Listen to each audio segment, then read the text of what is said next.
Hi there, this is Jen, and thank you so much for joining me today.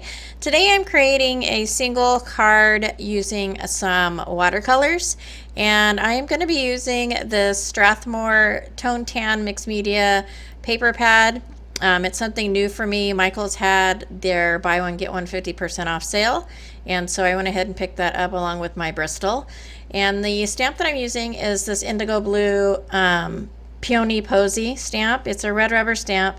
It is a super detailed stamp, so I'm going to be stamping it up with some VERSAFINE Sepia.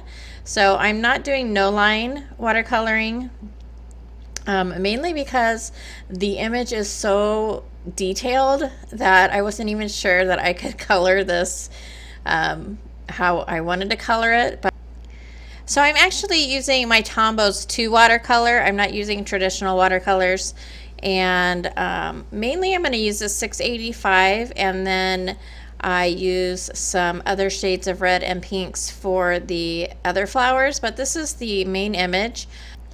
And this image was not as difficult to watercolor or color in as I thought it was going to be. Usually I try and stay away from stamps like these as far as doing any detail coloring. Because to me it's so confusing to look at it and kind of figure out which petal goes where. And so thank goodness I kept the packaging for this stamp, because it has the black and white image stamped on the cover, the stamp cover. And so I did refer to that kind of to tell where the petals were. And so that kind of guided me in coloring a lot of the image.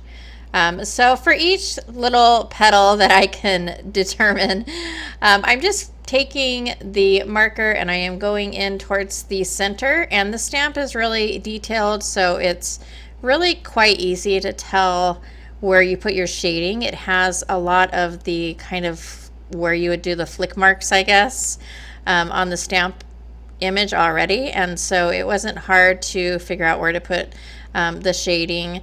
And so I went ahead and I put the color down towards the center and then blended that out towards the end of the petal, and then I went back over this each petal probably at least 2 times, and if I felt like I needed a little bit of a darker area, then I went over it again.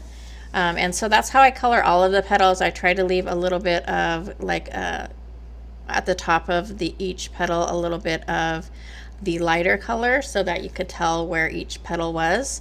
And then I colored up most of the big images, and here I am just coloring up those tiny little flowers that are on either side. And so these are some different colors. One's kind of an orangey color and one is a little bit more red, but it doesn't turn out too red on this just because I am blending that color out. But again, I'm doing a darker color towards the center of the flower and then just bringing that out. And these I go over twice with my marker to try and get that color to be a little bit deeper.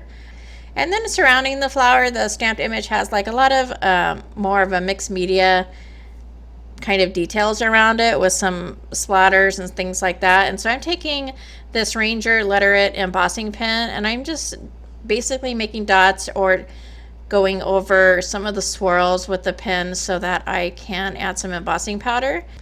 And I'm going to be using this Ranger Vintage Pearl embossing powder. It's a really pretty kind of off-white color that gives it a little bit of a pearl shine, and it's super, super pretty. And so I'll go ahead and add that powder and then heat that with my heat gun. And then I'm also going to take the sentiment, which is a Pink Fresh Studios sentiment, and it says amazing.